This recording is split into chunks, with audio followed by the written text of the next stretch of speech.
Instagram teen accounts have automatic protections for what teens see and who can contact them, plus time management tools. And Instagram will continue adding built-in safety features to help create age-appropriate experiences. Learn more about teen accounts and Instagram's ongoing work to protect teens online at instagram.com/teenaccounts.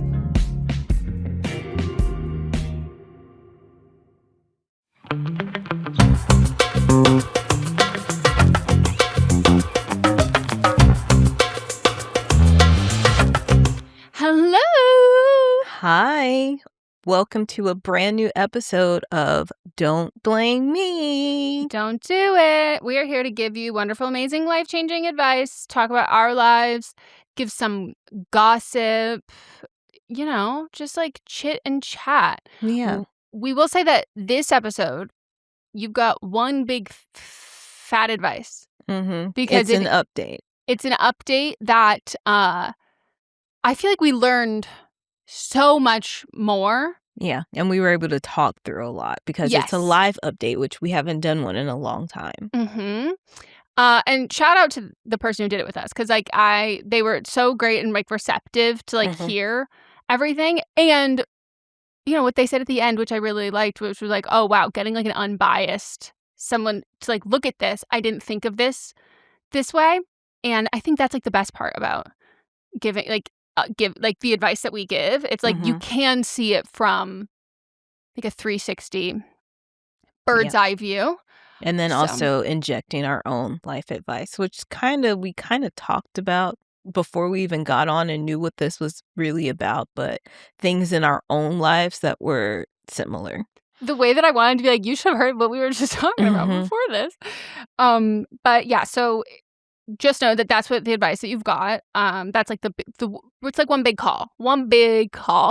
And if you want to call in for another episode, you can leave us a voicemail at 310-694-0976. Send us an email to meghanpodcast@gmail.com or fill out the form that is in the show notes and listed everywhere else.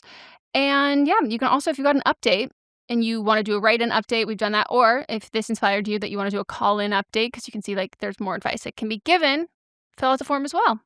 Yep. How are you doing? I am decently good. I am happy because Michael B. Jordan won the Oscar. I am unhappy because of other ones. Yeah. My baby. My husband. You already have a fiance. Hey, and that and is I temporary. know that this is the reason why you've been engaged for 20 years because you're holding out. I am. I'm just waiting until I get a fat ass and I have somewhat of a chance. But congratulations to him. Congratulations. He's just so beautiful. And I don't really know him, but I can just tell that he has a good heart. I do know people that have hung out with him and they say that he is genuinely a nice person. When I was tapping through my Instagram stories, and I think I've ended up on a random person who is quite literally posting photos of the whole family as they're getting ready for the Oscars. And I said, hold up. I forgot about that. This is, wow. And he just you just know from his Architectural Digest tour that he's a good person. Yeah. Yeah. You do. Congratulations to him. Congratulations to Autumn Durald Arkapaw, who won for Best Cinematography for Sinners. She's also the first woman that won, the first Black person that has won, the first person of Filipino descent that has won. So she is a true history maker. Mm-hmm. Congratulations to Ryan Coogler for Best Original Screenplay for Sinners. Congratulations to Ludwig for Best Original Score for Sinners. And him and Ryan have been friends since they were in college together. Yeah, they have been making things together forever. Do you think Ludwig told Ryan about the wizard that came to him in his sleep and it said, another composer is dying over him as a baby. Another composer is dying. You will be the You're new the chosen one.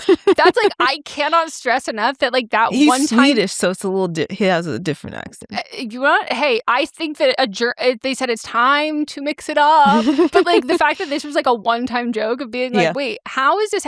And now I'm realizing it wasn't a joke. No, we are unearthing the thread that there is one composer who is like allowed to make things at a time, and then they live until 150. Yep. They work the whole time, and then a new one comes up, and it's just the same fucking thing. Yep. But also the ones that have been around forever are just in their 60s. Which is crazy, because why are we letting 12-year-olds compose movies? Because I'm like, this actually factually makes no sense, because it's like, oh, your first credit was in 1975. And I go, okay, so you were a child? Okay, very weird. Very, very weird. Also, congratulations to the songwriters for Golden for K-pop Demon Hunters, which I haven't seen, but I feel like I would very much enjoy. Did you hand out candy on Halloween? No, I was moving, remember? Oh, you're right. Okay, that's how you missed it. Because I'm going to tell you right now, Mats and I we were sick of K-pop Demon Hunters by the end of that night, and I'd never even seen it. Every kid was that for every single one. My nieces and nephews love that movie. Like, it is a very... I know that I would love it. I just haven't sat down to watch it yet. Arden's in it, and so is Liza. Yep. And so congratulations on them for becoming the first time that K-pop has won in this category. And congratulations to Cassandra Koulakoutis, who is the first person recognized for best casting for a film. It was for, unfortunately, One Battle After Another. She did do a good job with that, though. She got people who would fit the roles. Totally. I would love to know how many of those people, were offer only, and also But she's been in the industry forever. For so, sure. like, I think I don't want to downplay. No. I don't want to downplay her career. I do. The only thing I worry about with her getting an award for this specific one is it feels like we're doing the same thing that the Oscars has kind of diluted into, where you make people wait like it's a Birkin, and then you eventually, after they've earned it, after all these other projects, you give it to them because of like their like career tenure or anything like that. But like, I will say with Oscars, a lot of the things are going to be that's offer what I only. do. So I wish there was more explanation. It's not like of it. Michael. No, I know. Like went and auditioned for Sinners. No, that's what because I do wonder if like I wish they just gave us like more of an explanation of like the casting process for movies like this, because like from what I know, the casting process of these movies is not a lot of times agencies don't let casting directors like do a lot of what they're really great at doing. But I know that for like specifically the role of Chase Infinity. Yeah, Chase Infinity's character, Willow.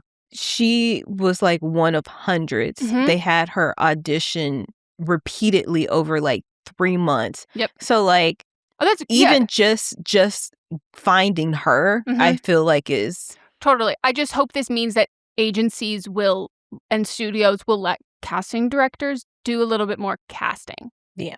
Because like people give them shit being like, oh, but I've had casting directors who have like explicitly told me how hard they have been like rooting for me and like how hard they're trying for it. And it's like, sorry, they're now, after doing all of this and me putting all this work in, they're now saying that they want to cast in-house, and they've sent me 3 different Netflix actors that who they think, and then the director's just going to pick the one that they want. So I hope that the recognizing of casting shows that like how important it is, because people get upset that like, why are there no unnamed people in that? That's not casting's fault. No. Casting wants to find the people. They want to find that. They want to find the Chase Infinity for it. They don't want to just, go through like who's the most famous, top 5 famous actors on IMDb and like pick them. That's like a studio and a network and a directing choice. Yep.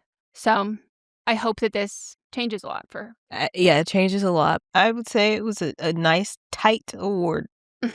Before the award ceremony, Sonam and I went out for our annual birthday celebration, which is a little later this year because our schedules didn't align, which she has more weekdays off and I have more weekends off. So Sonam's my cousin. And so we had decided to do like this thing called Tea Around Town, which we had talked about a couple years ago because it just popped up on TikTok, and it took place they had things set up in New York, and we were like, this is so cute. So it's like this pink bus that you get on. It's decorated with flowers. They have like nice linen set up on the tables, and you have high tea while you're driving around the area that you're in, while there's also like a musician on board. And we're like, this is perfect. I get so carsick. They finally announced that it was going to be in LA. And so we signed up. Usually, I am a person that reads a million reviews before I do anything. It was also for her birthday, you know. Yeah, you know, but the excitement of it, like, finally being here, it seems like, just from the post, it seems like it's been, like, a great experience. People love it. The pictures are so cute that people get. The night before, Sonam's like, I've been on TikTok, and people are bashing this. They're saying that they don't show up on time. The food is disgusting, and it's just a terrible experience. And I was like, really? So then I go, because I'm no longer on TikTok, then I go look on Yelp. It has 1 star on Yelp. Oh, shit. Everybody's talking shit about this, saying everything that she saw on TikTok. And, like, the people are unresponsive. So we're just kind of like, you can't cancel. Night before. And you cannot cancel. So we're just like, fingers crossed. Maybe it was just one group that had one bad experience and they left all these bad reviews. Or you can have a viral TikTok out of it. So we go. This is making sense. Because I was about to say, this isn't what I thought I saw. Okay, now I'm piecing it together. Piecing it together. Yeah. So we go. We arrive 15 minutes before, like they asked. The people that are there, half of them are from the tour that was, ours was scheduled for 1 p.m. Theirs was scheduled for 12. It was the group before ours. They haven't left yet. What? And then the bus driver pulls up. And so we're like, okay, we'll just, it's fine. The bus driver pulls up. She has no idea. She's just the bus driver. She has no idea what's going on. The people that actually work for the company aren't saying anything. We can see them like cleaning up from the one before, but they're not coming out. And then she's also saying like the customer service isn't responding to her. She's like, we have to pick up the people from before, but I'm just dropping off the morning group, which that had to be like 11. It's 1 o'clock now. So that means they also left late. She's like, we're dropping off the morning crew, the group. We're cleaning up. We still have to go and pick up the food and come back. This bus is going to be for the 1 p.m. group. There should be another bus coming up behind me. The other bus comes. They have nothing on that bus at all. There's nothing. Like, there's no food, anything. And then I get a text message saying it's going to be postponed till 2 p.m. And we're like, fuck it, we're just leaving. So we left, went and sat. We're in Beverly Hills. We went and sat where my car was parked. And we're like, we just need to find somewhere else to go because we're hungry. Like, we haven't ate. And you look cute. Yeah, and we look cute. And so I was like, she was looking just like for a normal restaurant. I'm like, let me see if I can find just some tea somewhere. And then we found the Peninsula, who had a reservation open for 1:30. It was the only reservation they had for the rest of the day. Wow. So we lucked out, and they're literally 2 minutes down the street. So we went. We're like sweaty. I drove because it was hot. We went, and it was beautiful. They're like, you're here for, like, looking like that for a last minute reservation. They were like, y'all look great. You look amazing. They were the greatest people that I've ever encountered at any type of service. Like, they were so nice, so accommodating. We had a table that had like a place card that said it was reserved for us. We were near a harpist that was playing music. They were very like attentive. They gave us, because they asked if we were celebrating, said our birthdays. We got a beautiful, like, in addition to everything that we ate, part of the tea service, which I had never had like a mint chocolate tea before. Ooh. And then I put some oat milk in it. It tasted like a light hot chocolate. It was very nice. But like, when the service is excellent, it really pushes things to be better. But so they gave us like our own little personal cakes for our birthday, and they had the harpist playing happy birthday for us. The cake itself, it was chocolate, but it had Earl Grey in it. And I've Ooh. never had that before. But those flavors together are phenomenal. That makes sense. Yeah. And then they gave us these gold coins they have a fountain outside. Mm-hmm. And so they were like, make a wish at our fountain. And so they gave us one to throw in, but also one to keep. And so it was just a lovely experience. Everyone was just so nice after that shit we had gone through before. Yeah. I mean, the unparalleled experience. Mhm. Like, I love the peninsula. Like, Yeah, me too. That is... Ooh, that's where I stayed when we did the premiere for my movie. And, like, we did, like, a whole press thing. The way that they just make you feel, like... I just love them. Like, I love them. So that's such a great... And you also saw a car, which I'm pretty sure had to have been Matsu's cousin. Because she takes a picture of the license plate, and Matsu's family owns car dealerships. And it was like, when you said where you were, I was like, oh, I can picture which cousin I think that this probably is. Because I was like, Mons, do you think this is like a random person? And I was like, there's no way. Like, maybe somebody just I have seen the dealership. Like somebody, I mean, like people driving that could just be somebody from Denver. But in my mind, it being at the peninsula and the kind of car it was, I was like, I think this might be his cousin. So I have to ask next time. Yeah, so it was very nice, and then we saw people that were leaving to go to the Oscars too. Nobody we recognized, but it was just cool because they even had like a step and repeat set up there so people could take pictures before they left, and they're like, "You guys should take one." And we're like, "No," we ended up doing it just because they wanted us to. But I love that. yeah, lots of fun turnaround from. I got it. Now we got to refresh the like Yelp reviews to like see. But the new ones from this past weekend. And I've emailed them and I was like, I need a refund. And of course, it's like, we have a record number of people emailing us, so it'll be delayed. So I'm giving them 1 week and then I'm doing bank fraud because it was a fraud. It's a scam. They're literally running a scam. Well, it also doesn't seem like they've got like enough buses, enough anything that they are just expecting people to be fed up and like walk away. Because like I think if everybody chose to sit and stay and be like, okay, well, wait, there's not enough room. No. It's overhaul, like just way too much overhang of that. But wow. I would have never known from your adorable pictures. Yeah. The trials and tribulations you went through to get there. We had been through a lot. Damn. We made it through and we had a wonderful experience at the end of the day. Oh, I love that. We are going to take a quick break and then we'll be back with the update.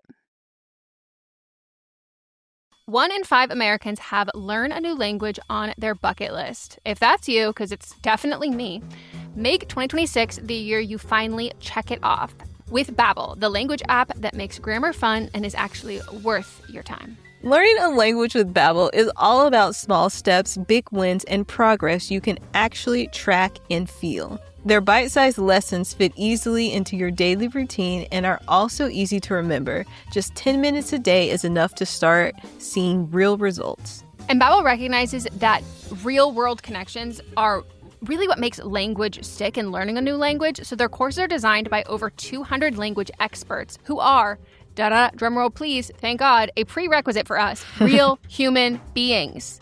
And they're teaching you relevant words and phrases that you'll actually use. Because I look back at what has retained in my head prior to working with Babbel, like things that were relevant to me when I was, I don't know, in middle school. Now, rarely am I ever going to need to ask someone in Spanish, where is the library? Right. But like, that's what stuck in my head because in middle school, that was relevant to me. Yes, and we're also just kind of like learning phrases and things, but Babbel really makes it so that you can really jump in and embrace like the culture of learning and not just learning phrases or making it a game, or you're really like learning the language where I can have an actual conversation with somebody.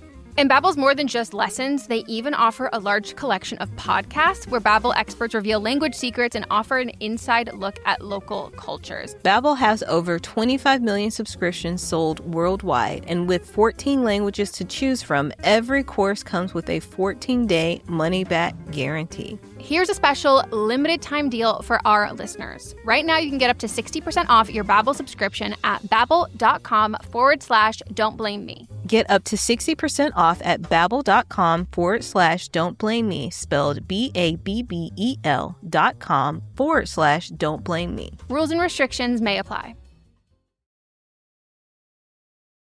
Okay, so my call was from the episode on May 8th, 2025, titled Never Had Sex with Your Partner. And essentially, it was about a miscommunication over my canceled birthday get-together with my sisters that caused one of them to alienate herself from our entire family when she was already distancing herself for unknown reasons at that time. I did take your guys' advice, your advice being from Melissa to kind of give her some space, and from Meghan to also give space and maybe send a message to letting her know that, you know, her feelings were valid and that I'd be here whenever she was ready to like talk. So I did take that advice and I did send her a message. And I sent her a decently long message a couple days after I watched your guys' podcast episode with my Ninit, and I just told her, you know, that I understood, you know, why she would feel the way she felt, seeing the cars lined up on the driveway when everything was supposed to be canceled, and how that could hurt. I told her, you know, that I was there for her and that, you know, I wanted to be in her life. I wanted to be in her kids' lives because she does have 2 kids. And, you know, whenever she was ready to like talk, that I would always be here. So I decided to leave it at that because at that time, my sister Kat, who was also mentioned in that video, she literally had just had a baby. And it was the same day I sent that message. So I kind of just decided, almost kind of like a bookend, for lack of a better word, to send the message and just let it rest. Also, there was just a lot going on in our family at the time. My sister-in-law was battling terminal cancer. There was just so like we were closing down our family business that my sister and my mom and I had been running for 18 years. I just like didn't have like the mental capacity to go through it, but I still wanted to be there for her because I am the youngest of 7 kids, and out of all of them, she was the one I was closest to. So I did mention in my original call that like I have had estranged siblings. I had an estranged older brother for like 5 years. He came back in the picture after time for himself.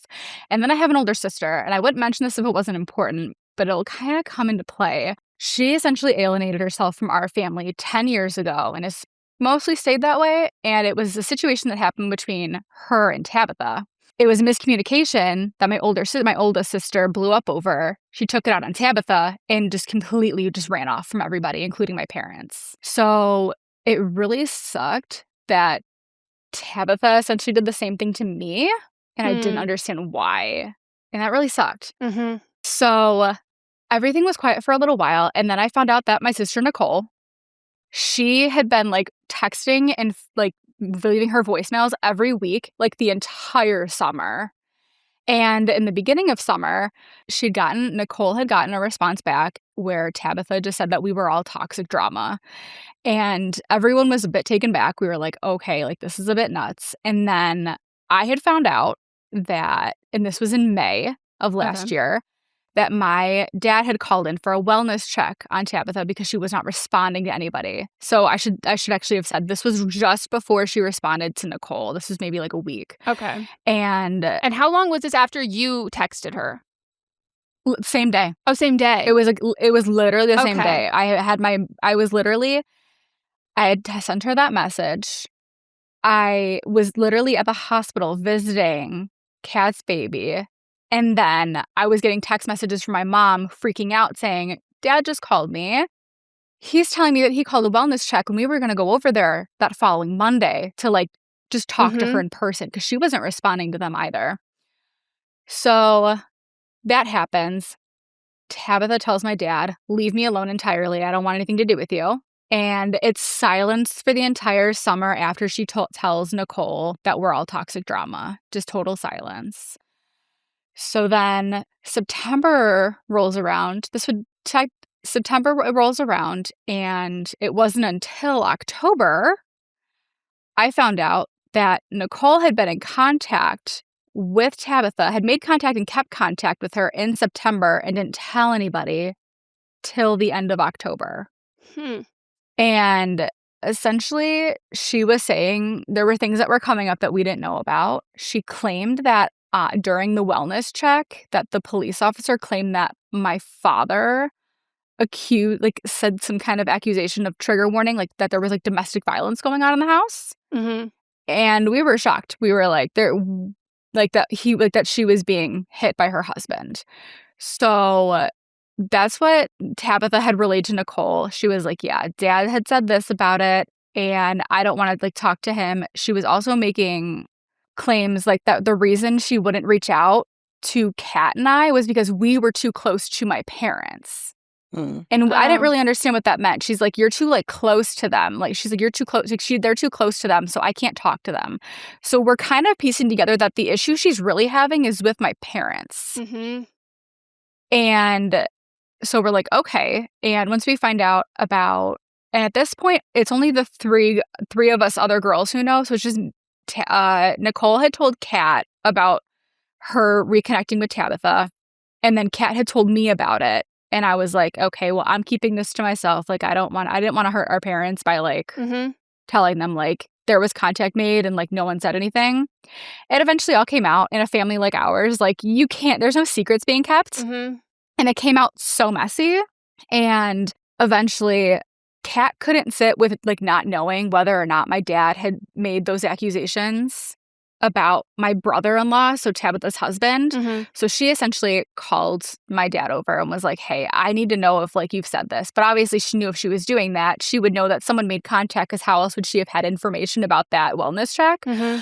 So she essentially asked him. He was like, apparently look on his face, he was like, God, like, gosh, no, like there's no way I would have ever like said anything like that. And keep in mind, Tabitha and my dad, out of all of us girls, they were the closest out of all of us all growing up.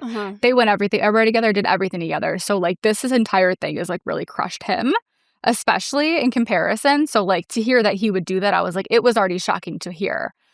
So we get that information, and that all comes out. My mom finds out. Everyone's just kind of a bit relieved that someone has heard from her.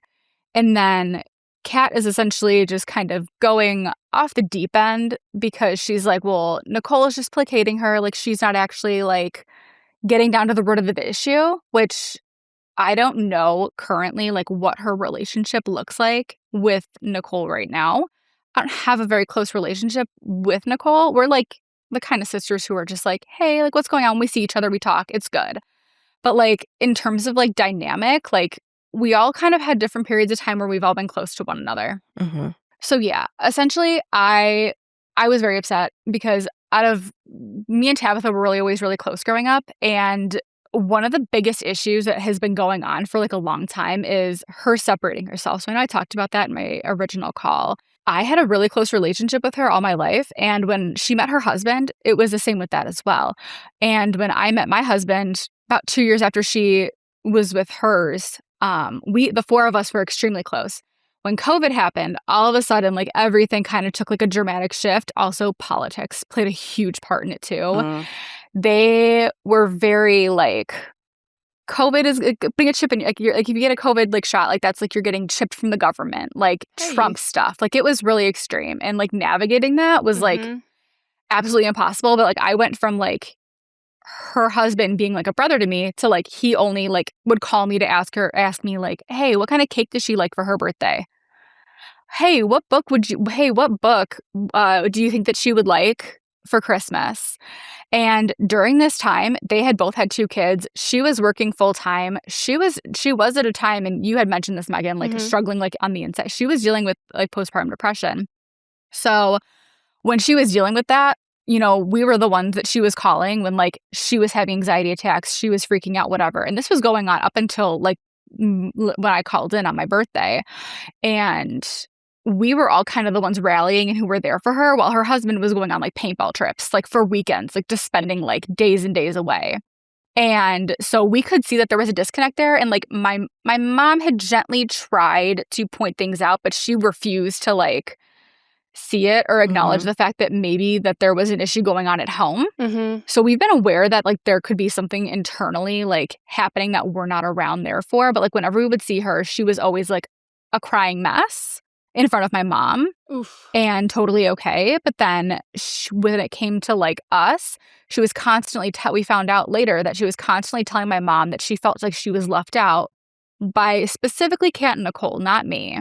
So with all that kind of combined, it kind of makes sense why, like, on my birthday, it's like, okay, it seems like it's the straw that broke the camel's back, right? Yeah. Mhm. However, another additional piece of information we found out was that she was actually never there on my birthday. She never saw the cars.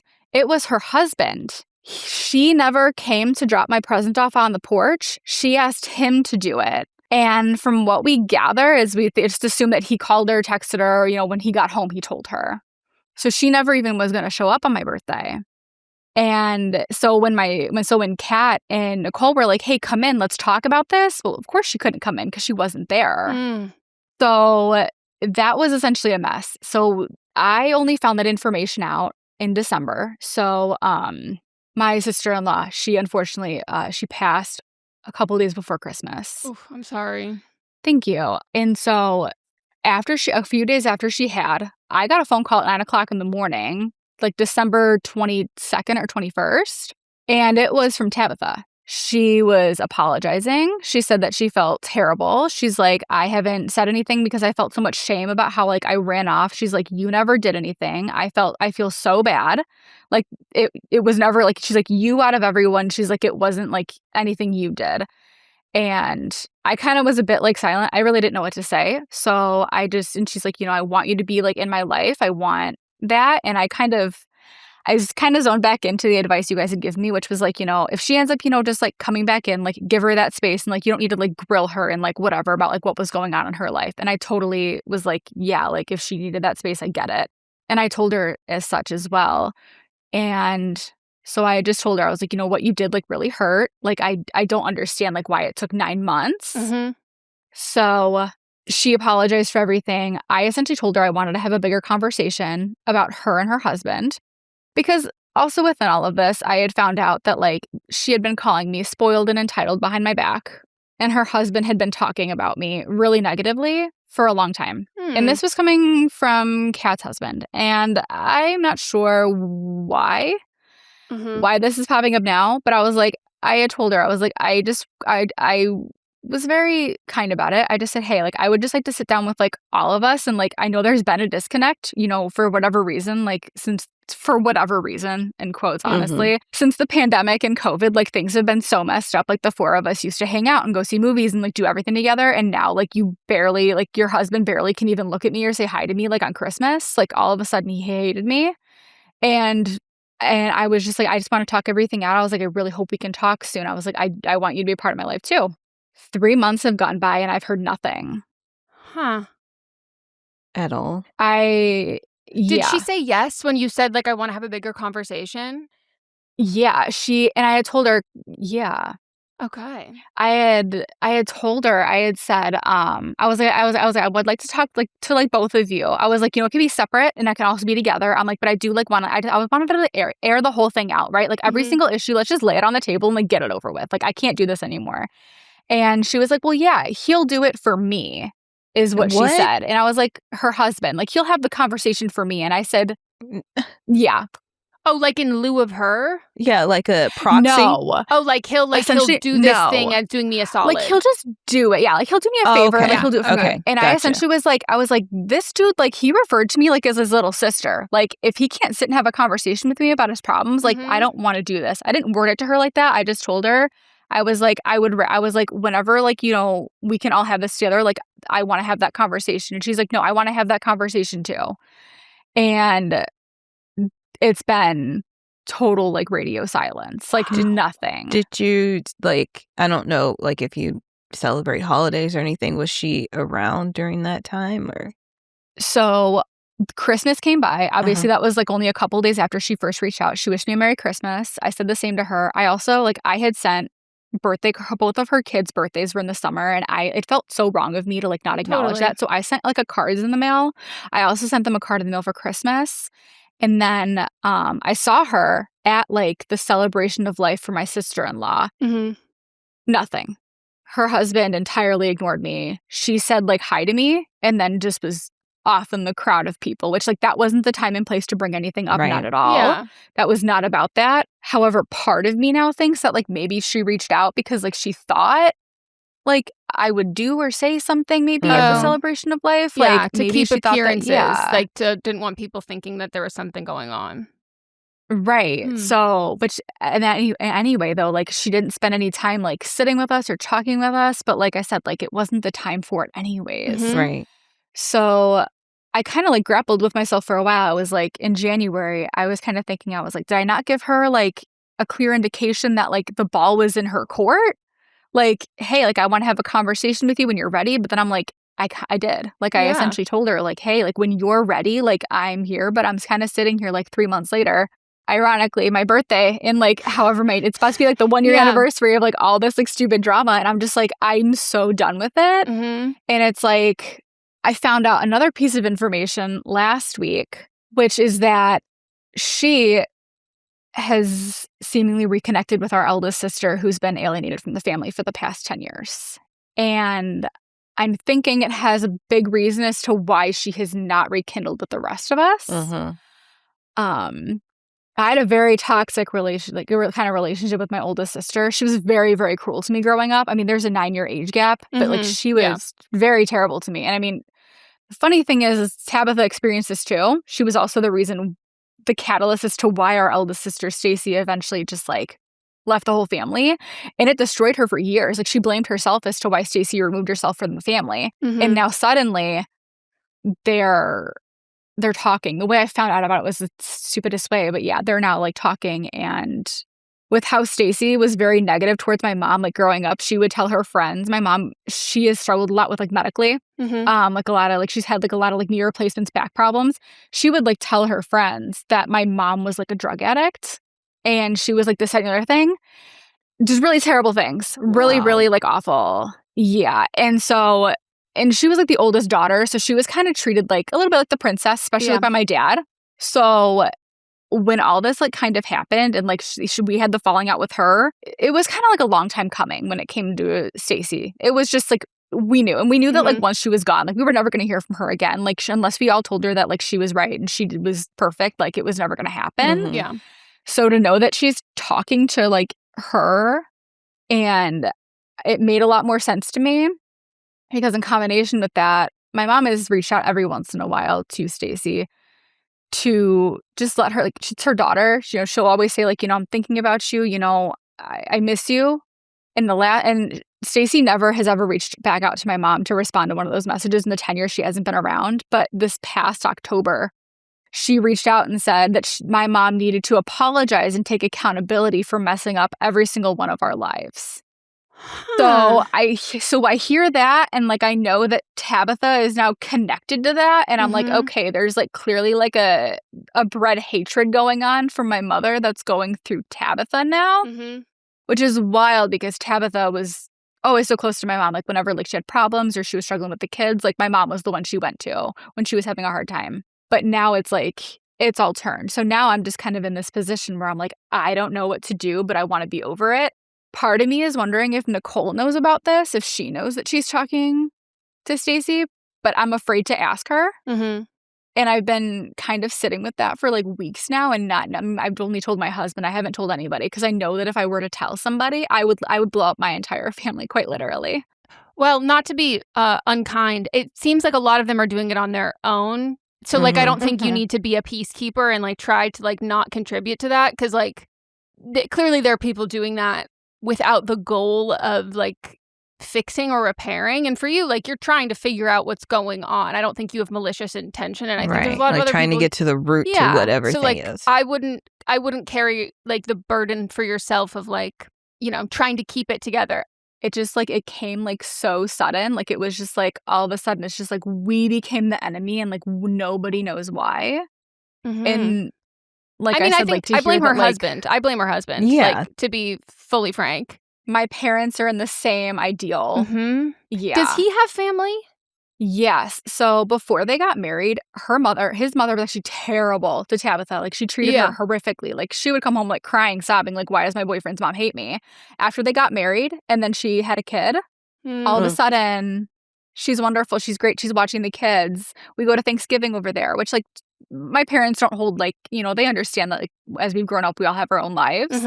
But like it became everything that like her husband wanted to do, that plays a big part in it too. Like that's what they would do. Yeah. And that does play like a huge role in it, which I think, and I told my husband, I'm like, I legitimately believe that I would have already had this conversation that I want to have with her if it were not for him.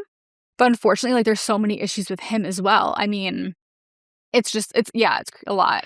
It sounds like he kept his religious views close to the chest until after the pandemic happened, which something that happened with somebody in my family.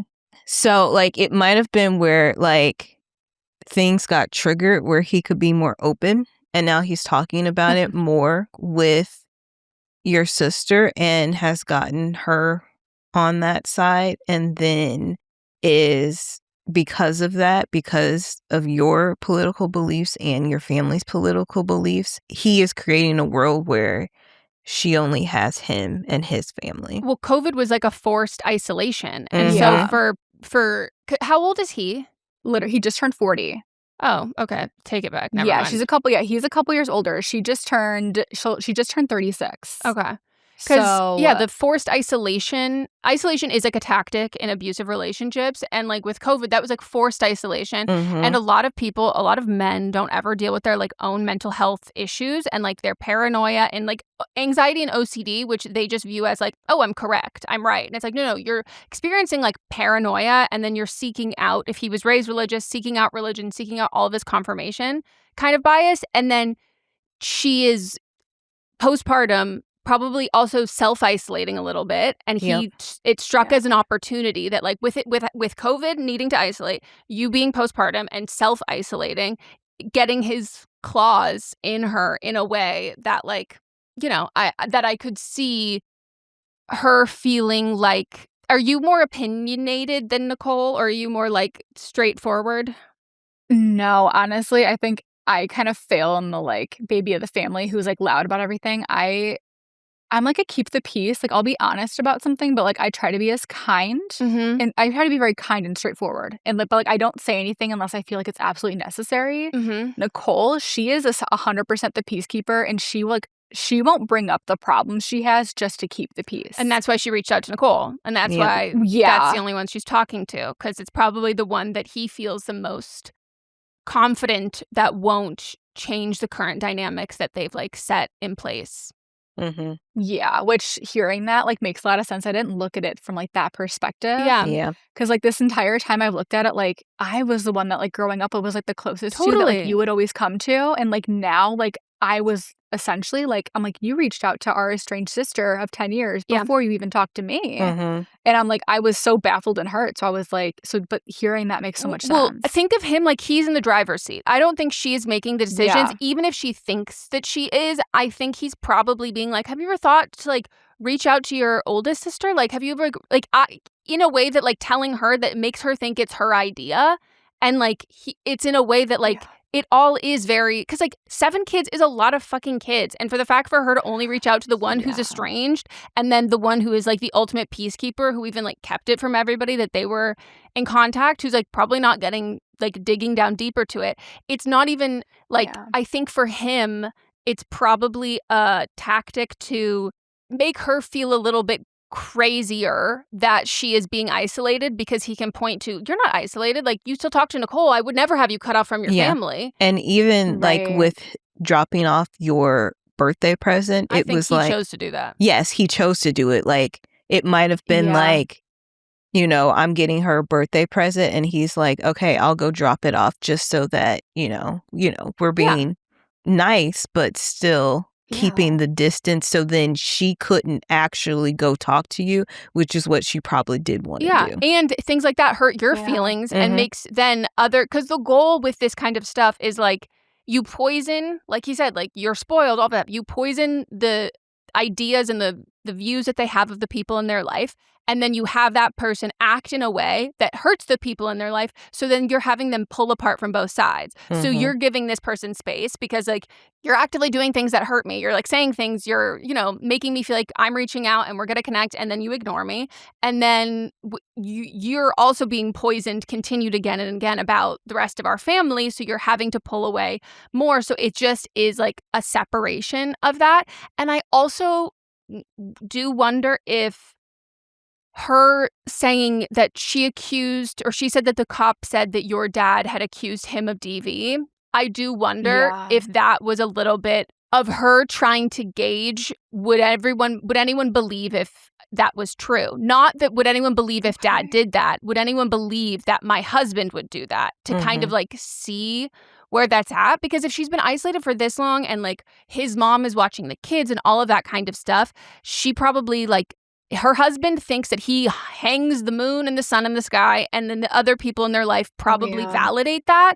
And so it's like, do the people in my life also think this? Because even when you said she felt like so much shame and embarrassment that like she hurt you like this and then she like pulled away and all of that, she probably thinks that like she's an awful, horrible human being because he's probably told her that, and that like she no longer feels credible as like a even like but I think the difference is like, if to give you like any like the biggest advice I would give you is like what you keep saying to us of being like we were so close as kids, reiterating that to her, that like you have known her so much longer than she has known him, and like you have all of these fond memories with her, and, but like, not specifically saying that. No, not because you don't want to make it seem like he's the enemy. But like quote, essentially unquote, just like reminding that like the version of her that's her right now, which I promise you she really does not like. Like she doesn't like how she's acting, she doesn't like how she's behaving, and he is the influence of that you are not, that doesn't taint how you see her through like your entire lifelong relationship, and that she still exists outside of her current self as someone who you really love and care about. Because this to me is just like, yeah, absolutely like textbook. And unfortunately, like it can, like with relationships like this, it can happen kind of at any time. And COVID was a huge fucking stressor for that like made a lot of people kind of snap in that way. And there's also like, again, a lot of plausible deniability there for her. And if she was that close with your parents, I think she's probably trying to create the most distance with them because they're probably the ones that he's probably the most afraid of, because they're probably the ones who could like see through his shit the soonest, and also who would probably be able to actually pull her out of it, which is like a very hard cycle. Yeah. Yep. All right, we're going to take a break. How old are her kids? That was my question. Her kids? Yeah, her kids right now are 5 and 4. Yep. Okay. So they'll be, so she had them like very close together. So I mean, and she And- wasn't but even that able to take also a full tracks- maternity leave. With COVID too. Mm-hmm. Oh yeah, her Yeah. first daughter was born like in June of 2020. Yeah. So it was right on track with it. Yep. So yeah, I don't know. For me, it's just like, I guess looking at it from this perspective, like when I first obviously talked to her in December, would it be like a better approach to just like ditch the husband and be like, I just want to have a conversation with you and like see if that gets somewhere? I would even propose it of being like, you forgot that you were upset with her. Like I would phrase it like that, of being like, oh my God, I just like, have you seen this new Let's coffee go. shop that opened across the street? Like made me think of you. Like that's so fun. Let's grab, like, are you free Wednesday? Like let's go to lunch. Like in a way that is just glazing over everything, because that the goal is to make yourself a like safe person in his mind that like is going like be take a leaf from Nicole's book. Like you are a peacemaker to the point of like you're not even gonna emote about it. Like it's just whatever. Like, and I don't even know that I would bring it up on the first time meeting. I wouldn't even third. I would. It's about building that confidence again, or that trust again. Yes, she needs to trust you again. I think that like you care about her, and like I think you're, as opposed to like Nicole obviously cares about her too, but Nicole cares about keeping the peace more than like resolving this. And I think like you being like someone who you're like, oh, I'm not necessarily like the loud youngest kid, but I'm not going to just like let things totally slide. I think you'll be able to be like paced and measured with it. Like, as I'm not one of those people. Like I have a really hard time holding my tongue. And that would be really like I would do it, but it would be like a really difficult task for me. But I think like the fact that she even admitted to you that like she feels really bad about this and there's like a lot of shame there, I think like waiting for her to reach out, or even if she thinks that it's going to be a conversation that involves talking about everything, I think that she will retreat from it. And I think her husband will, without a doubt, like make that not an option or a possibility.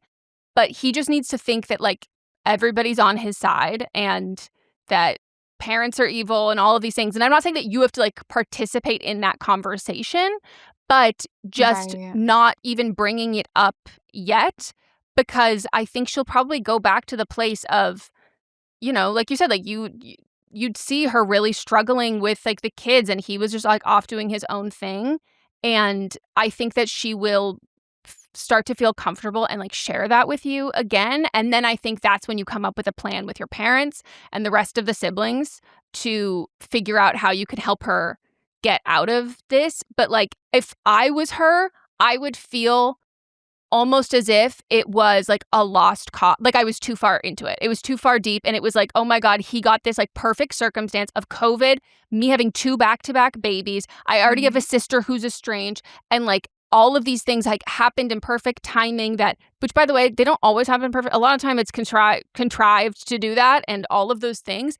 And that all of this stuff, like I'm too far gone. I already fucked up my relationship with all of these kinds of things that like if I was given a life jacket, even if, as long as they didn't say, hey, I'm a life preserver here, throwing you one, I'm trying to help you get out. Even if they didn't say that, I would treat them reaching out as I would probably see that as a sign that was going on. And I would like chomp at the bit for it. And even if she wasn't ready for it, just like starting to send her like funny TikToks of saying, this made me like think of you, like stuff that it just feels super non-threatening, super non-confrontational, and in a way that like the more you can get her out of the house, the more you can get her away from him, the more you can get her away from his family. Yeah, the more you can just like get her, and it doesn't even have to be like, you don't have to get her back into the family, but like the more you can just get her away from him, I think that she will start to feel like there is more of a possibility for things to like change and improve. But I can see how she would feel like completely like consumed by this, especially like you said, like everything else, and like he did this to like this all really started with him the same time that like all this other shit was happening in your family, so everybody's plates were so full, so like they couldn't, no one could it would be like, oh, she's pulling away, but there's all these reasons that it could be because all this other stuff is going on, and then like everybody's got a lot of shit to go through and they're going through all of their own stuff at that same point. So it's like she's not the one that everyone's attention is on. So like she's feeling like she's being slipped through the cracks, which I think he did on purpose. The last year before like everything was happening, she's made it like you guys said, like, you know, invite her out. Like she made it so impossible to make herself available, because it's one of those things where it's like she's like working till 8:00 at night. She's got kids. She was always saying like Saturday is like her catch-up cleaning day and Sunday is for family time, which means like nobody else. So it's like she didn't leave room for anyone to like get in there. So it's like that's why like when she was going to like our mom and complaining about everyone's leaving me out, we're like, you're not giving us space to even like try to even like push ourselves in. Like, I mean, Kat had like begged her to like go out to like a breakfast, like a dinner for like her birthday, like begged her, and she was like, no. Like she just like she's so stubborn, she flat out like refuses. And one of the hard things is like growing up, she was always kind of the one that kind of, she struggled a lot when she was a kid, like in school and like things like that. Like she always fell a little bit behind, and emotionally as well. There was never like a diagnosis for like what she was dealing with at the time or what she has continued to deal with. But growing up, like we were always told, and even I was told, even though I was younger than her, that there would be a time where like it would feel like emotionally like I might kind of surpass her in terms of like maturity, and that like we need to look out for her and like protect her and like do that. And it's like now it seems like obviously she's an adult, she's full functioning, she's a mom, she can hold a job, she doesn't need our guidance in that kind of way. It's definitely like daunting to think about like how to like getting her away from that and like how to, but yeah, like you said, like maybe kind of going more of the Nicole route of like peacekeeping and maybe not also just resolution. The hardest part is like with my parents, like I feel like I have to keep it such a secret because like especially like with my mom, and like I live with my parents, like my husband and I, it's purely out of like a financial like that's kind of situation. Probably another piece of it too. You live that is with it. gotta be a huge piece of it. So because of that, it's like, not that my mom would make me feel guilty, but like You'd feel guilty. Yeah. So I feel so guilty because she just wants to talk to her daughter. Mhm. Totally. Like she just doesn't want, she wants to understand like what's going on here. So it's like, I would just frame it for yourself of thinking of it as the greater good, that like you are doing it for your parents. Your parents haven't found a way to get through to her and it hasn't worked. And like what you're going to do, it's not going to make it worse. Nothing's going to make it worse. Like it's trying something else out now. And if your parents were able to like be involved in this and know everything about it, then like it would spook her. And also like right now she doesn't want to have a relationship with your parents. And like that is something that like is obviously, it's not. And I think like knowing that it's not, and I don't think you think this, but I think that there's something that a subconscious part of you might think that your parents think this, that estrangement's not contagious because one kid was estranged, that now they're worried about her. And I think that maybe part of the reason why you feel like you have to tell them is because you want to reassure them that like, it's not going to happen to you too. It's just not how it works. Like there's just different people. I think your oldest sister, like that sounds like a mental health thing. And it also sounds like mental health's playing a part in Tabitha with all of this. But I would say like, because you live with your parents and she can't really get away from her family, I would start with like sending funny TikToks. This reminded me of you, or like sending something like all of that kind of stuff.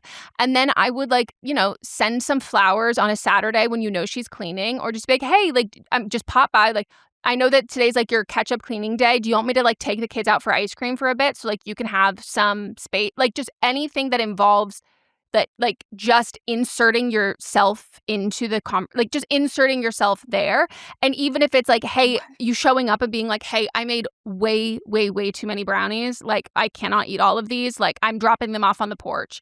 Or like, are you home? Can I bring them to like, but not even asking permission to like, hey, can I bring these by? Hey, I'm outside.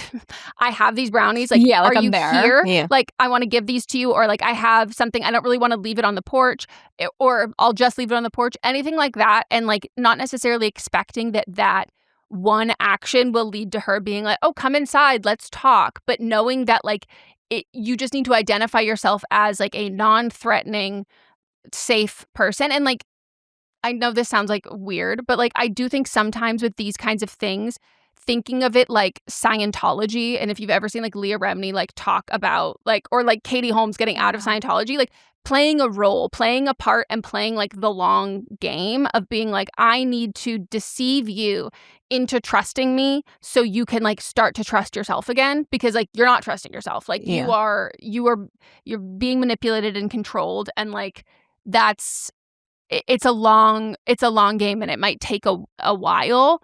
On the front of the long game, though, like with the guilt for your parents, think of it that way too, that like this is a long game. Eventually I'll be able to tell them what's going on and bring them into the fold. But for right now, I just need her to trust me. And then once she trusts me, eventually they'll be part of you're like a spy too. You're undercover. This is a secret mission, and like you have to save the world, and like everybody will understand once you get to that. But like nobody else has tried this yet, and I think to me that's like the thing. If you have the capacity to try this, I think Nicole is trying what Nicole can think to do, and I think that's just trying to maintain contact in any way. But like if you can see the pattern, and the recognition really definitely comes from, I think it's a combination of, it's her husband. I think that there might be some neurodivergence or anxiety, depression, mental health aspects of it, which in general people get targeted for that to be in abusive relationships, because like it makes them think more easier to be manipulated. It's funny. I guess for me, I was putting more onus on her because I was like, all these words are coming out of her mouth. But at the same time, it's kind of, I know I know what kind of person she's living with. You know what I mean? Yeah. Does she have any friends? She has friends. Like she has like very great friends. Like they exchange, babysitting, things like that. She has like that kind of community. So there's that there. So yeah, I think yeah, I think your guys' advice is really helpful and just kind of trying to like almost kind of like breadcrumb her Yeah, like exactly. out of like out of Exactly it that. and like hoping that like that'll get somewhere. I feel like texting her and kind of just going down that route might be the easiest. Totally. To just kind of make it feel like non-threatening. So yeah, I mean, I really appreciate all your guys' like input and like the insight because it's really helpful, especially when like there's so many family members have so many different opinions. Yeah, it's a lot and of family. everyone's torn and it's too many people and it's like I sit here and I talk to my husband and I'm just like I can't untangle this. What do I do? Yeah. So I really appreciate you guys' time with this, like genuinely. Of course. Thank you so much for joining us. We really appreciate you being vulnerable and sharing that information. And I hope not hope. It will. It will. Everything will get better. Mhm. Everything will get better. We just have to be patient and wait.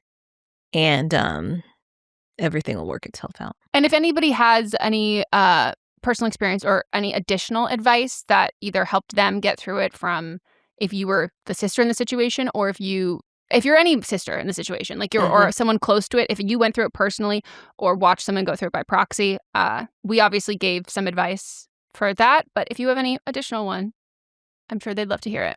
Yeah. All right, we're going to take a break and then Megan's going to tell us a story. Mm-hmm.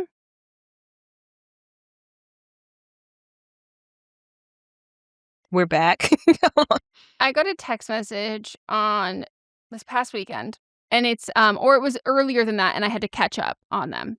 And it is a screen recording of like a story of someone talking about something. I'm like, oh my God, this is so iconic. This is so great. And then it's a screenshot of a video of Nick from Love Island. Okay. And the text comes along from my friend saying, spent the weekend with this Nick guy from Love is Blind. He was super nice. From Love is Blind? Yeah. And they said, and he says, I know his girlfriend, Alandria, is stunning, but I actually didn't know that they were blind. Another friend says, I have to remind myself that Love is Blind is not about blind people. And his other friend says, it's not. I know his girlfriend, Alandria, is stunning, but I didn't know that they were blind. And it's like, I respond, they're not blind. Love is Blind is not about blind people falling in love. And I said, baby, that is Nick from Love Island.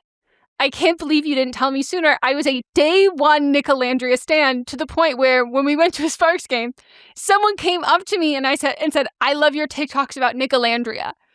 And then he says, are you? Oh my God, of course you're a fan.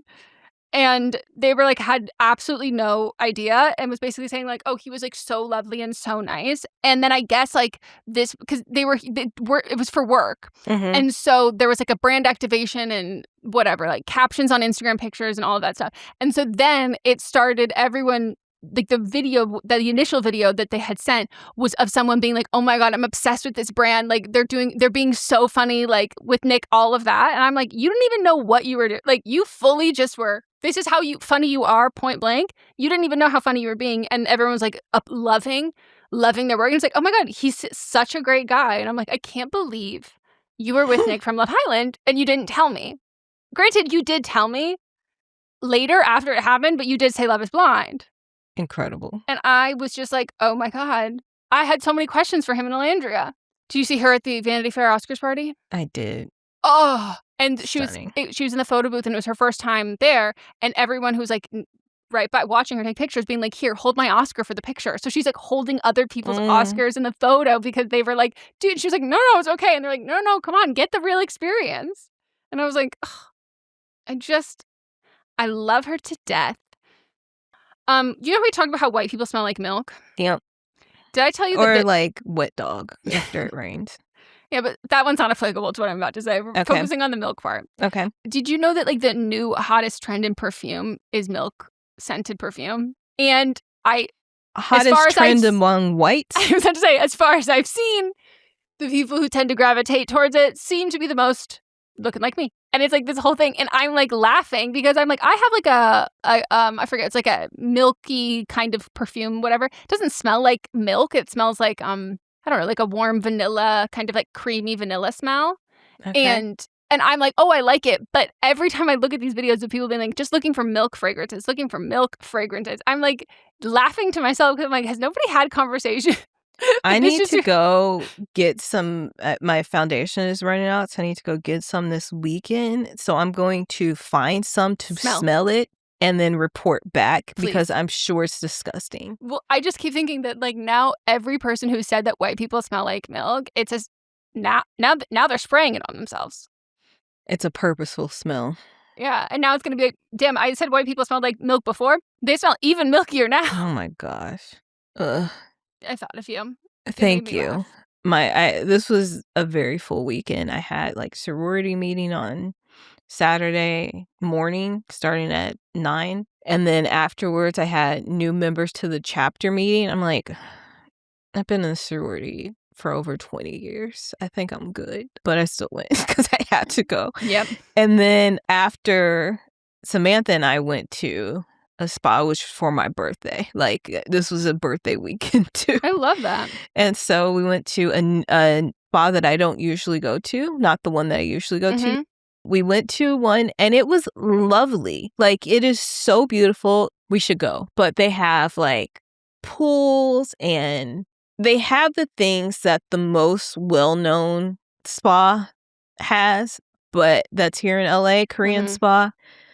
But it's so even though they just opened like portion of it up to men, the majority of it is still women's only, so it doesn't smell like little boys like the other famous one does in LA.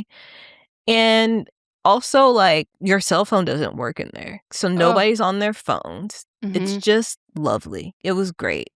We both got deep tissue massages, which were incredible. So I love that. I love having just a relaxing weekend. That's so nice. Yeah. That's so lovely. I could use a massage. You've seen Twilight, right? I've seen it more. Wasn't it one of the seizure movies? It is the seizure movie, Okay, not that's one what I thought. the seizure movie. When my sister had a seizure, it came. Okay, so this is the story. I don't know if I've told you the full story. Yeah, no, the house burning down. This was after. Down, this was a little bit after. So initial found out about the seizures because the house burning down, but this was a later seizure. Okay. So actually, no, it was a later seizure. Seizure. So, but it was maybe like a week later. Yeah, so it's the comfort movie. Yes. So Melanie had her seizure. We found out she has epilepsy. Well, I don't think it had been officially diagnosed yet, but has epilepsy. She was 16 at the time, peak Twilight time for her. She read all the books numerous times, and she is such a book reader as it is. Like, she reads like 3 books in a week. Not so much now since she has children, but like, she's very much she an probably avid still book reader. reads, but just probably like hop popped on Scott. What are those ones? What? What's that Dr. Seuss like hop? Oh no, her kids are older than that. No. But I was saying when you're like, it probably slowed down when she had kids, not for a while because like she had to read them those books. Yeah. But she likes those. Yeah, I know. I know. Those type of books. I know. Yep. Yep.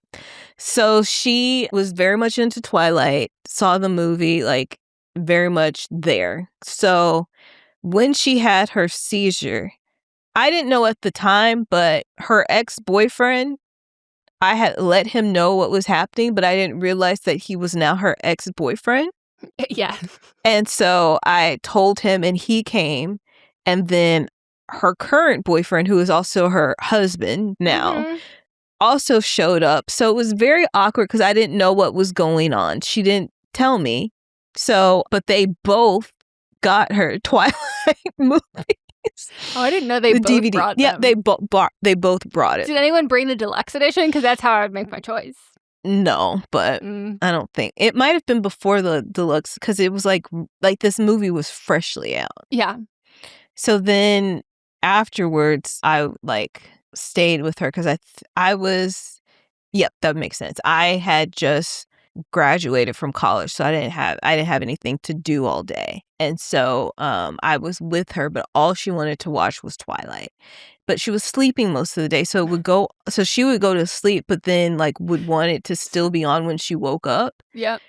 So I was just sitting there watching her while Twilight was on. So I've seen that movie a million times. I have a question for you, and then I want you to relay it to her. Because I saw a TikTok of this, and killed me because I was like, wait, this is so funny. I've never thought about it like this. Why do you think Alice Cullen didn't stop 9/11? And someone said she's a huge fan of that is it My Chemical Romance? What's the band that was created because of 9/11? Band created because of 9/11. It's like a butterfly effect. It wasn't like they saw 9/11 Yeah, and I said we have to remember. make it. Yeah, My Yeah. Chemical Romance. Stop. Oh my God. On the My Chemical Romance subreddit, I just looked up band starting because of 9/11, and one of the first results is a Reddit post in the My Chemical Romance subreddit. Please stop celebrating 9/11. Oh my God. Yeah, I mean, there's a lot of questions that I think about. Not just that, but like when it comes to movies where I'm tracking history, I'm like, why didn't the Wakandans step in during civil rights era? Like, where were they during the apartheid? I think that was I'm saying the name that is, it's Killmonger, right? Mm-hmm. Yeah, that was his question. That was his argument. Yeah. Yep. He was like, and they were like, no defense. Actually don't. You're right. Yep. My bad. That was my dad, and that was my bad. Yep. That was fucked up. But I watched this whole breakdown of it being like, why did Alice Cullen not? Like, do you think she invested in the stock market? Because like anytime it can tie back to the fact that they have like so much money. I know they've been alive forever, but like, okay. But when you all tie it back to like the author Stephanie Meyer writing Jasper, one of the other siblings, as a Confederate soldier, who like her man, right? Loved facts. Yes. Who loved serving the country. Loved serving his country for. I mean, obviously those two are problematic. Yeah, no, so it makes so much sense when it's like, oh, she didn't stop 9/11. It's like, well, of course, because her murder and war obsessed husband was like, no. Do you think I bet he went front He lines. was probably like, since he fought in the Civil War, which I know they were getting like 15-year-olds to fight in the Civil War, like he's choosing to be in high school. All of them, I mean, I know Perverts. factually they were over 18, but all of them, they could have just said they were 18 and been working like citizens that just work, you know. But no, they chose to be high school students. I think that's like a Carlisle thing of like trying to keep him out of trouble, because he goes, let's just send Emmett, big old Emmett with his plastic bag full of eggs, and like we'll send them to high school. It'll like keep them go to college busy. That was my fucking question. And also like, so then you can be with people that are like, you know, I mean, besides them, I know they're all dating within the circle, but like they can be with at least adults. Well, and they also don't have to pretend that they're all siblings who are fucking each other. Right. Like, they could just like be a couple. They could be Mormon. Like Rosalie and Emmett definitely could be Mormon. Like, and yeah, we're just like married young and we live together. But also I'm like, so now that Bella's in the picture, and the whole thing was like, we have to blend in. So we have to like join a community, go to high school and do all of that stuff. And like, so at that point, like, does Bella go back to high school? Right. But like she has a child with Renesmee. So like, are they growing up? What is, do we move on now? No, just is Renesmee be 20-year-olds. Renesmee has to be homeschooled. Yeah. Because she... Doesn't she like rapidly age too? And then stops when she's like, I don't know, legal age. It's one of those things like on a technicality that's like, it's not Benjamin Button, but it's like disgusting. Yeah, still. it's nasty. It's nasty.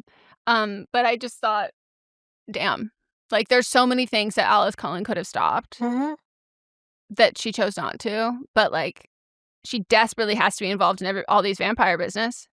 Maybe the excuse will be like, you think 9/11 was bad? You don't even know what was happening with vampires at that time. And I'm like, man, I don't know. I don't know. They're like, vampires did 9/11. That's what, so maybe it was something worse. And then she says, in order to fix everything, I actually have to crash those planes.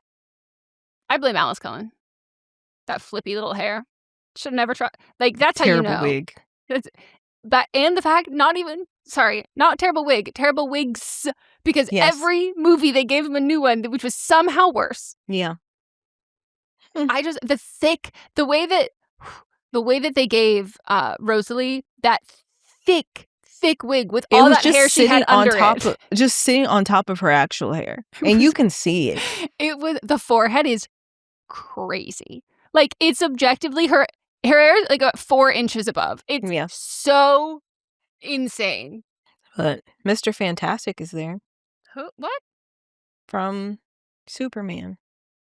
Who's he? The black main. No, who is he in Twilight? That's the black man that's there that has not in the. I don't think he's in the first one, but he has locks. There's not. I mean, no. Then he would only be in the first one. Oh, okay. I forgot where he is. So it's. Wait, there's only like. Isn't Mr. Fantastic Pedro Pascal? Oh no, Mr. Wonderful. That's Shark Tank. Do they not have real names in Fantastic Four? Superman. Hold on. Oh, Superman, not Fantastic Four. No. You brought up Fantastic Four. I said because Superman. I looked up Mr. Fantastic. Terrific. Fantastic, wonderful, terrific, all the same. But Mr. Yeah, Mr. Fantastic is in Fantastic Four. That's why I got confused. And he is. And I'm picturing Pedro Pascal with like locks, and I was no. What?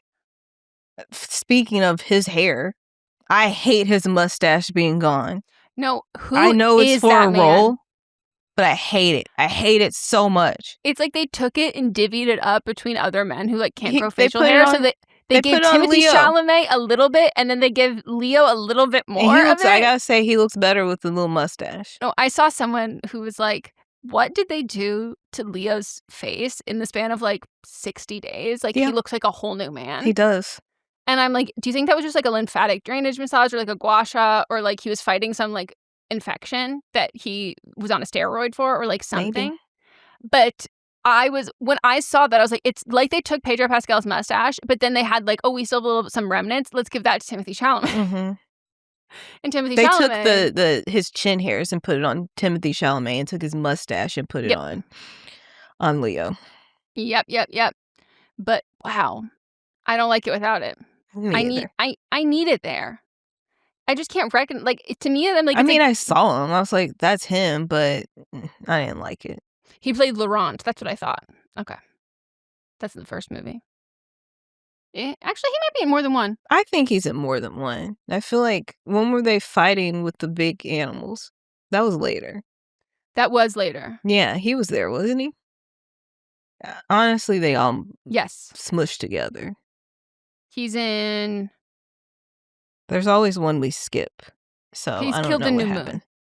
Moon. Okay, and there's one that Melanie doesn't like. So when I went back in, that was like February 2 years ago, when she had those repeated seizures. We went through all of them and skipped the one she hated. Yeah, did she hate the third one or the second? The one that Jacob is second.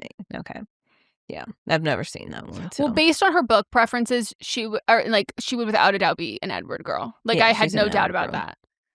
But I accidentally skipped the third movie twice when doing a whole rewatch with mods. I forgot it existed, and I was like, oops, we missed that. And crazy, it doesn't change that much of the plot. Like, the fact that you could skip an entire Twilight movie and still follow is a little crazy. Speaking of TV shows, I do need to recommend something to everyone. And it felt very fitting because we watched it right before and during St. Patrick's Day, How to Get to Heaven from Belfast. And it is fantastic. It's the same creator who did Dairy Girls. And it's like if Dairy Girls grew up and had to solve a murder. But it's very good. And it's very weird and fun. And I enjoy it. And yeah. Oh my God. And I also went to that model train museum. Do you see that in my story? Mm-mm. I'm not on Instagram as much as I used to be. Spent absolute hours. I recommend everyone to go. It is the Pasadena Model Railroad Museum. It's in Alhambra. It's not. It's not. I don't even think it's in Pasadena on a technicality. I think it used to be in Pasadena. But get there early because we thankfully got there 10 minutes before it opened, and we were okay. But we also had an in because one of the guys that Mott's works for, he volunteers there. And we got... Did you take the children? No. Okay. Mott's uncle was in town. But to be fair, I found this on TikTok 6 months ago, and they only do it one day a month. No, yeah, one day a month. And I told Mott's, I'm we gotta go. I love trains. And so... New information. Oh, I've always loved... Why do you think I like the Polar Express so much? I love trains! and snow. But we go, and so he has this guy who works for him, and we got such preferential treatment to the point where like these other patrons were looking at us going, what the fuck? And then he was apologizing, being like, you know, if it wasn't so crazy, like I'd be able to like let you like come back here and like, you know, move all that. I go, I think we'd have eggs thrown at us by the other people here. But it was so fucking cool. I just, recommend anyone to go. It was just like epic. Like I loved it. It was so impressive. And it's been around since like the 30s or the 40s. Yeah, when trains were popular. Yeah, and like every single person who like it's all a volunteer basis. It's all men, and it's all old white men who all used to work either like in trains or like aerospace or like all of this stuff. So like it's a specific archetype. And when I was talking about how cool this was, and I asked if they decorate for Christmas, like it'd be so cool to like, you know, add little wreaths, and they're like, no, that's a great idea, you should volunteer. And I was with Mats and his uncle. I'm surrounded by all these men going, you should. And I go, no, Right. I'm not joining a club with all these men. You could break barriers. That's what Mont said, and I said, I don't want to do that. That sounds like that's learning curve, and I'm not sure I'm ready to not be offended by some of the things I say. You could get a group of women that's that the also only way I would love do it, and then do it. Like you can create a club. Safety in numbers. Yeah. Yeah, but I'm like, I don't really want to be just a constant teaching moment. That's volunteer work. That's not. They'd have to waive my fee, my monthly fee. But it was very cool. So I would recommend people. We will take the kids next time. It was pretty cool. I'll show you a picture.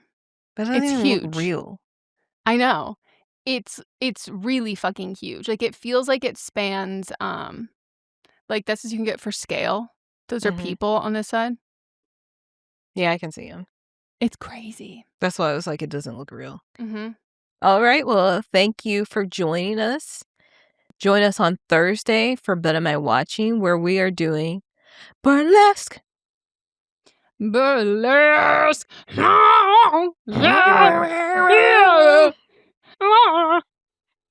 It was a great palate cleanser after last week. Thank fucking God.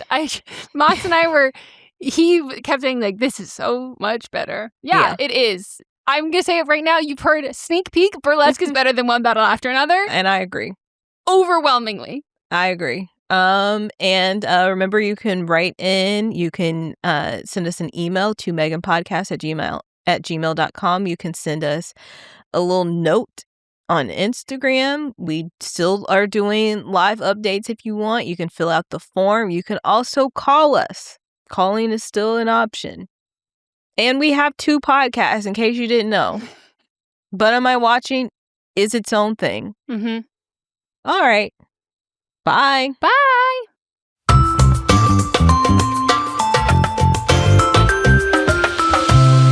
This is a Sister Sign production hosted by me, Megan Rinks. And me, Melissa D. Montz, plus Diamond Imprint Productions. Post-production by Coco Lorenz. Production assistance by Melanie D. Watson. And music by Ryan Hunter and Giacomo Picasso.